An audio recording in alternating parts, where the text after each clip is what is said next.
Cal Poly students are mourning the loss of a fellow Mustang this weekend. A student got more than he bargained for when he ordered a pizza on campus. And students were busy today networking with professionals from industries at the annual Agriculture Showcase on campus. Broadcasting from Studio 300 on Cal Poly's campus, you're watching Mustang News. Hello and welcome to our 30-minute edition of Mustang News. I'm Kevin Schindler. And I'm Monica Roos. Mustang News starts now. Students are mourning the loss of a Cal Poly student after he was struck and killed by an Amtrak train Saturday night. According to an email from President Jeffrey Armstrong, Aaron Matthew Wolf, a computer science junior, died on Sunday in San Luis Obispo. The incident happened east of Sweet Bay Lane on the tracks. Wolf was from Danville, California, and was also a member of the Tau Kappa Epsilon fraternity on campus. His fraternity brothers posted an Instagram picture of him saying, "Wolf's easy attitude and willingness to put himself before others made him the epitome of true brotherhood. Aaron, you'll be forever in our hearts." As always, counseling services are available to all students 24/7. For more information on the on-campus counseling services provided, students are encouraged to contact the Dean's Office at deansoffice@calpoly.edu. A freshman got an unexpected side order with his chow pizza. Many students were skeptical about the campus dining after several students reported finding bugs in their salads from red radish in October. The campus dining controversy seemed to fade away. This is until a group of freshmen ordered chow pizza to their apartment in Cerro Vista last week. It was all laughs until one student bit off more than he could chew. We were munching on some pizza, got Hawaiian. It was really good, but then all of a sudden I bit down and it was in my mouth and there was like a big piece of metal. If a student finds something in their food, which we hope they don't, but if they do, the first thing they should do is go to the manager. Pova posted a photo of his dinner in the Cal Poly Class of 2019 page, where it received hundreds of likes. As soon as Cal Poly Corporation got wind of the incident, they reached out to Pova. Curtis said they also contacted Chow and all of its suppliers to fix the issue. Pova said this hasn't stopped him from enjoying one of the 800 pizzas Chow makes every week. Charles Raymond Byrd says he's not guilty of issuing a death threat to SLO Solidarity leader Matt Klepfer. Charles Raymond Byrd appeared in court on Thursday morning for arraignment. He pleaded not guilty to issuing a death threat and committing a hate crime. Byrd will appear in court again on February 23rd at 8:30 a.m. He is currently out of custody. A Poly alert sent out last Wednesday informed the campus about a potential bomb threat. However, the Cal Poly email server detected the message as spam. The server redirected the message to the spam and clutter folder. The university police who issued these alerts were notified.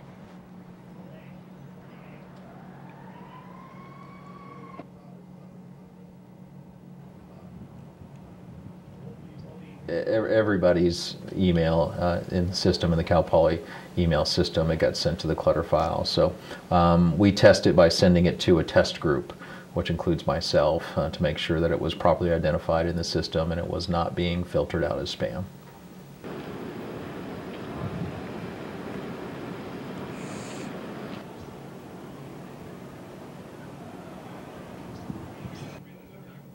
Okay. Cal Poly students had the opportunity to network with representatives from over 80 companies in the agriculture industry today at the annual Agricultural Showcase. Agribusiness Management and National Agri-Communications hosted the event for the 27th year in a row. According to their website, the showcase provides Cal Poly students with the opportunities and internships and positions in agriculture. While the showcase featured many agriculture employers, it was open to students across campus.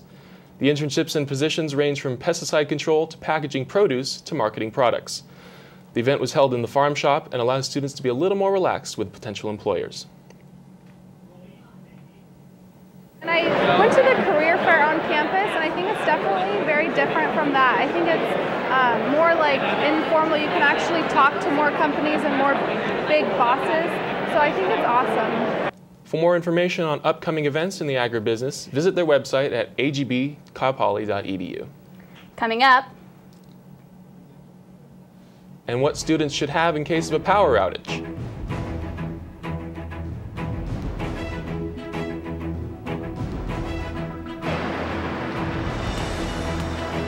Can you help me with this? My new dad teaches me all kinds of stuff. Sure. He helps me with homework. That would be 3.6795. Thanks. Yep. He helps me with my decision making. I wouldn't use this one. Ever. And he's even teaching me how to drive. And that's why cars have bumpers. I'm learning so much. You don't have to be perfect to be a perfect parent. Thousands of kids in foster care will take you just as you are. When I was in foster care, I never knew when I would have to move. So I always had my suitcase ready to go. Then one day I was adopted. My new parents opened their hearts and home to me. My parents cook my favorite breakfast for me every morning. My parents take me on trips I never thought I would go on. They gave me a home and an even better reason to use that suitcase. My parents aren't perfect, but they're perfect for me. My new mom and I have a lot in common. The great outside. We both love the outdoors. So shiny. That's not a flower. We both love geology. Oh, look. An igneous one. That's not a rock. And she knows a lot about wildlife. A labradoodle. That's not a dog. Hanging out has been kind of fun. You don't have to be perfect to be a perfect parent. Thousands of kids in foster care will take you just as you are. Look at me. Hey. Raymond, look at Mommy. Maybe the light hurts his eyes. Maybe she's just not hungry. Maybe he can't hear us. Maybe we're not stimulating him enough. Maybe it's a phase.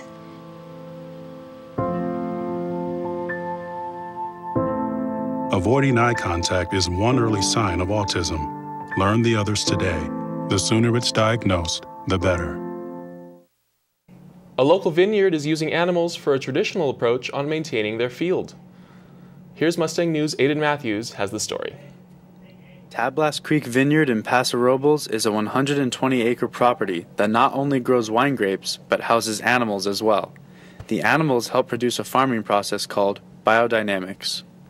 I came down here 5 years ago and totally embraced this style of farming. You know, I don't think that I've been farming organically and biodynamically now for 10 years, and I would never farm another way. Biodynamic farming is a process in which animals perform maintenance tasks over the vineyard's property, such as weed removal. The work the animals do is more efficient than the human labor that would otherwise take place. I mean, let's say we have to go through and remove weeds 3 times during the season in each block. If the animals do it twice, that means we only have to do 1 pass with the tractor, which, I mean, some of these implements are designed to remove weeds out from underneath the vine, but they go extremely slow. So, I mean, to go through 1 block could take a day or more. So you put the sheep in there for a week, and they do it without you even having to do anything. We know that it works, and we know that it's viable. Maybe it's a little more costly here and there, but as a way to farm, I wouldn't want to do. I haven't done it any other way. I mean, I've witnessed it being done another way, but it just feels like the right thing to do. Tablas Creek is one of 53 vineyards nationwide that are certified as biodynamic or plan to be in the near future, an increase of about 20% over the past 6 years. I feel it in my everyday life. I live here, my kids grew up here. I'm happy to bring anyone out here and show them what we got going on, because it's good, it's clean, it's organic. Aiden Matthews, Mustang News. Another interesting fact about using animals on the land is that they eat the cover crop and then turn it into fertilizer. With El Nino making its way to the Central Coast, power outages may be even more common. Amanda Fridley tells us what Cal Poly students need to know to be prepared. With storms making power outages more common, some students say they are prepared. Yeah, I mean, I've experienced them before, so I feel like I could have it handled. I think I would be prepared because I have my phone that I could still use. I have chargers that are wireless and are already charged. While other students are lost in the dark. Not very prepared. I have like one little flashlight I just bought, but other than that, I wouldn't know what to do. I spoke with PG&E spokesperson Blair Jones about his tips for students in case of an outage. First and foremost, if you lose power, you want to be able to see. You want to have some lighting available. What we recommend are battery-powered flashlights, as well as battery-powered radios. He also says to have snacks and water ready in case of an outage. There is one thing, however, Blair says to avoid. What we don't recommend is the use of candles. And for that reason is people sometimes have a habit of putting candles next to flammable materials in their room or in their residence. You don't want to create a fire hazard. You want to be safe, so it's best to use battery-powered flashlights. Amanda Fridley, Mustang News.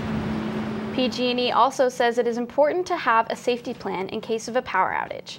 For more information and tips on how to stay safe during a power outage, visit their website. Students enrolled in the vegetable and fruit tree enterprises are waiting for sunny skies before they can tend to the crops. Jordan Dunn has more on how recent rain has delayed the students in these classes. At this point in time, the field, I've made the decision to just close the field down. Flooding from last week's storms has left a majority of the crops unit muddy and closed to students responsible for the fields. Students typically plant, harvest, and market more than 30 fruits and vegetables that are then sold to grocery stores and restaurants in the San Luis Obispo area. However, this season's rainstorms are delaying this process for students. We had some problems in the fall quarter and had some crop failures that we had to deal with, and the plan was to replant them in the winter. And at this point in time, we haven't been able to touch the field. Of the 13 acres used for vegetable production, only a small portion are being used at this time. Students should be planting crops like lettuce, broccoli, and cauliflower this quarter, but are only able to wait for the older crops to be harvested. And so what we will do is if we have something to harvest, we'll go in and we will harvest it, but we can't do any kind of planting at all. So the only thing that we're going to be doing at this point in time is harvesting anything that was planted in the fall. With this season expected to be especially rainy due to El Nino related weather patterns, students may not be able to get into the fields anytime soon. Once they see a few weeks of sunny skies, the crops unit will be ready for them to resume work. If you can tell me when it's going to stop raining, I'll tell you when we'll start. Jordan Dunn, Mustang News. The students are set to resume production when warmer weather returns. City police, sheriffs, and park rangers are making efforts to reach out to the homeless as El Nino rolls in. With cold weather and possible flooding, members of the homeless community are encouraged to seek shelter at any of the centers in the San Luis Obispo area. Homeless shelters are increasing warming centers in San Luis Obispo, Arroyo Grande, Atascadero, Templeton, and Paso Robles for the 1,515 homeless citizens in the area. Donations of sleeping bags and clothing are welcome to any of the shelters. For more information, visit www.slocounty.ca.gov. Most Cal Poly students are living on a budget, but anyone can dream big. The California Jackpot Lottery has reached a record value of over $1.5 billion, and we asked students what they would do with such a large sum of money. I would give it to my parents. I probably trusted them to, they would give obviously some back to me, but I would let them decide how much should be given to me because, I don't know, they spent their life working to raise me, so I owe it to them. I mean, I'd probably rescue a lot of animals, put others before myself, so probably get a nice house, big house.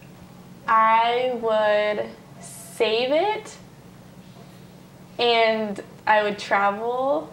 Dude, I'd buy a submarine because it's really cool and not that many people have them, and it'd be awesome to go underwater and just do cool things. It is confirmed that the winning Powerball ticket is from Chino Hills, California. Students could be getting a little extra buzz with their drink orders from Starbucks if plans for a conditional use permit gets approved. The Starbucks in the Five Cities Center in Arroyo Grande could be serving wine and beer in the near future. This change in menu is part of a recent push by Starbucks to draw in more nighttime customers. The revised update is part of the evening menu and is only offered at select stores throughout the country. The Planning Commission recommended that the city approve the permit in a vote of 3-2 after reviewing the application to allow the business to sell wine and beer. The Arroyo Grande Planning Committee will make a final decision regarding the permit on February 9th. Coming up, an explosion rocked Istanbul. Find out what happened next. And we will recap President Obama's last State of the Union address. Find out the 5-day forecast. Daniel Park will have the weather after this break. I'm a teacher. Let me tell you what I make. I make learning a privilege, not a chore, and frustration a tool, not an obstacle. I make working hard seem easy and giving up impossible. I make an old subject feel like a fresh thought, and unconventional methods common. I'm a teacher. I make more.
A plaza in Istanbul on Tuesday was hit by an explosion, killing more than 10 people and wounding 15 others. Daniel Park has more on the story.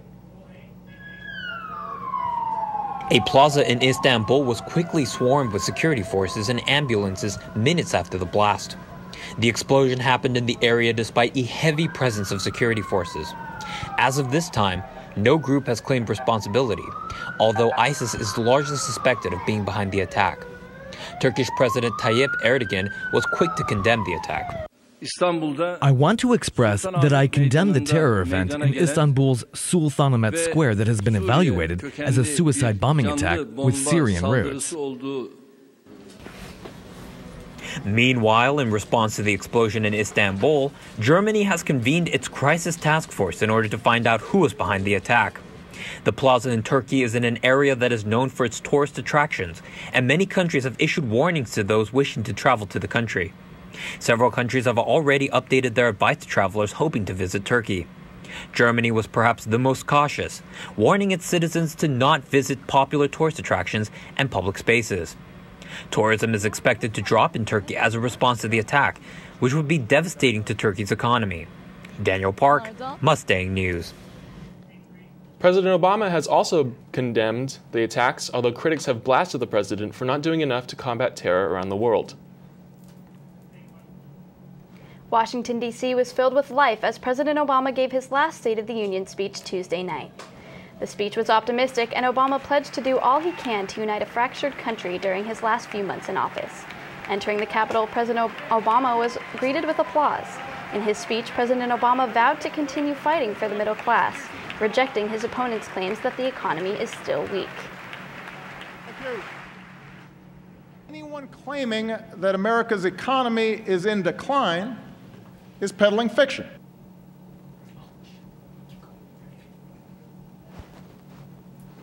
Creating even more news than the State of the Union address were the guests invited to sit with Michelle Obama. Perhaps the most notable and notorious guest was Rowan County Clerk Kim Davis, who was invited by Republican Congressman John Jordan. Davis was jailed last year when she defied the Supreme Court and refused to issue marriage licenses to same-sex couples. The White House has not responded to the invitation. And now we're going to toss to Daniel Park for the weather. All right, thank you guys. Thank you very much for that. Welcome to Cal Poly Weather. My name is Daniel Park and I will be your weatherman for today. As you can clearly see the outlook, we have cloudy all week, unfortunately. Sorry to be the bearer of bad news. We also have chance of rain on Monday and Tuesday, so that'll be back-to-back 2 days of rain. And the temperature highs will unfortunately be in the mid-60s, although at nights the temperature can go so low as 43 degrees. Next. And here is your 5-day forecast for San Luis Obispo County. Thursday, as you can clearly see, there's 61. Friday and Saturday both have a temperature of 66. And then the temperature kind of drops off to 64 and 62 on Sunday and Monday. As you can clearly see, during the nights, it's going to be around 50 degrees Fahrenheit, which is going to be rather cold. So put on an extra blanket. In the North County, we have Paso Robles at 61, we have Creston at 59, we have Atascadero and Santa Margarita at 60, and we have San Luis Obispo at a high of 61. Unfortunately, as you can see again, the lows will be in the 43s in the Northern County, and San Luis Obispo will be a couple degrees warmer during the night. In the South County, Arroyo Grande up north will be 61 with a 47-degree chill time temperature at night, as well as Vandenberg all the way down here will receive a 56 high and 46. As you can see, there's clearly a pattern as all of these temperatures will be around 60 degrees. And along the beaches, Cayucos is 60, and as well as Morro Bay, and you have Oceano down with a high of 62 degrees. So again, wear that extra sweater. Back to you guys at the desk. The Cal Poly men's basketball team is ready for their 2-game homestand this weekend. Find out what the Big West rivals they are facing. And the Cal Poly women's basketball team is getting ready to start their 3-game Big West homestand. See what team is going to be the biggest challenge for the Mustangs.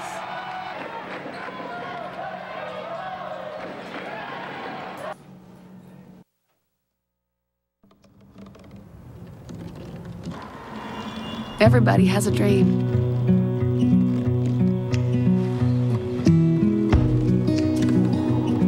Mine was to see the ocean.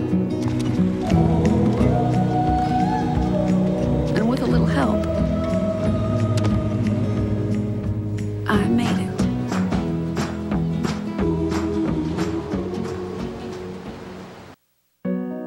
They said a bottle was just a bottle.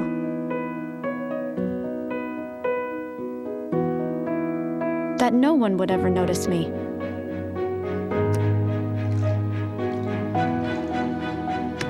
But I knew I could be more. That one day, I would make people smile.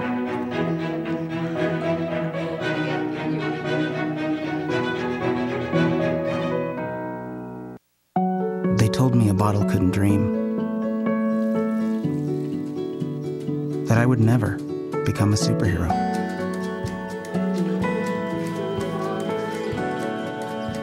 But I learned how to fly. Just to come back in a new disguise and be the hero that I've always wanted to be.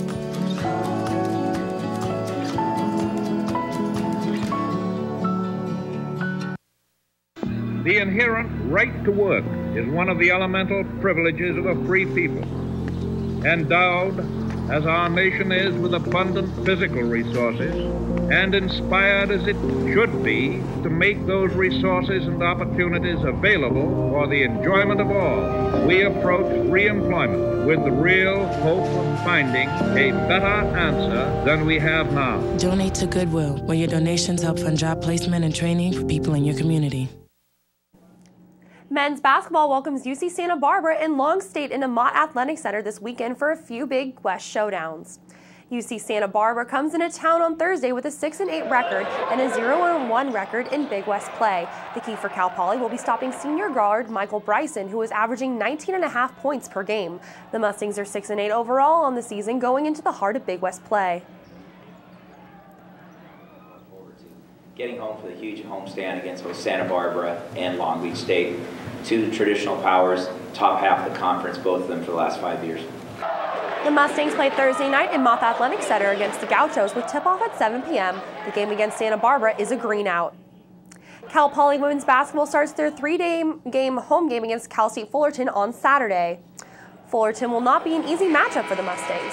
Freshman Michelle Berry leads Fullerton with an average of 14 points per game. She also scored 38 points against Portland State in November. Another freshman, Danny Craig, leads the Big Sky Conference in three-pointers made. Cal Poly has stepped up their hustle stats as they have won several games with their defensive rebounding. The Mustangs look for success with their home court advantage. They boast a .738 winning percentage at home since the 2008 season. More possessions that we at least get a shot attempt. We're not too bad of offensive rebounders, so in some ways, I'd rather come across half court, chuck up the shot, and try to get the offensive rebound rather than just give it to our opponent. Their first game of the homestand is Saturday in Mott Athletic Center with a tip-off at 4 p.m. The homestand continues with Cal State Northridge on January 16th at UC Davis on the 23rd. 7 Mustang seniors will be honored this weekend during a dual meet against UC Santa Cruz. This Saturday, January 14th, Cal Poly will honor 4 swimmers from the women's program and 3 from the men's side while hosting the Banana Slugs at 11 a.m. at Anderson Aquatic Center. The Mustangs have already swept the Banana Slugs on both sides during each of the last 3 seasons. Currently, the Cal Poly men's team is 2-1 in dual meets this season, while the women's team is 2-2 overall. This week, Cal Poly will also compete in the 3-day Bruin Diving Invitational hosted by UCLA at the Spiker Aquatic Center that runs Thursday through Saturday. The Cal Poly wrestling team is gearing up to host Duke in Mott Athletic Center, a team with 4 nationally ranked wrestlers. Mustang wrestling has gotten off to a rough start this season, and this will be the first home game for Cal Poly since a 28-12 loss to Drexel on November 13th. But going into a non-conference match and its first ever dual meet against Duke, the team is looking to redeem itself. Cal Poly and Duke are both 1-4 in dual meets so far this season. The first match will begin at 7 p.m. on Sunday, January 17th. That's all we have for sports today. I'm Allison Royal. Back to you guys at the desk. Got some footage of the concert ASI hosted this last week. ASI is hosting their second event of the quarter on January 14th.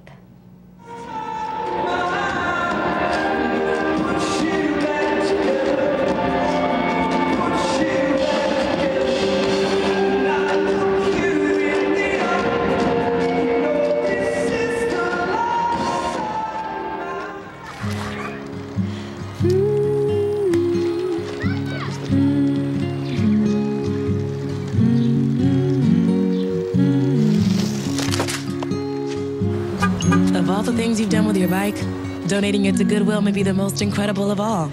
Your donations help fund job placement and training for people in your community, which means your stuff can be more powerful than you think. Goodwill. Donate stuff, create jobs. I never felt all that special. But in the wake of an earthquake, we can all do something. When donating goods, it's hard to know what's needed. So now it's my turn to help. Aid workers can spend me locally, where I can help save lives. Someone is doing better because of me. Together, we made that happen. Okay, so what would you bring to my company? What do you need? I need problem-solving skills. I got through high school without a car, a phone, or a computer. No college degree, though. Not yet, but life's taught me a lot, and I'm ready for more. Well, you're not the typical kind of candidate that I hire. But you are exactly what I'm looking for. Your company could be missing out on the candidates it needs most. Learn how to find a great pool of untapped talent at gradsoflife.org.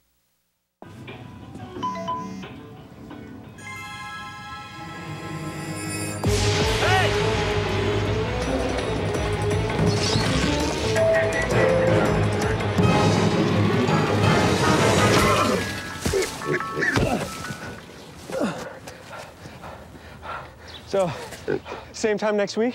Well, of course. Put away a few bucks, feel like $1 million. For free tips to help you save, go to Feed the Pig.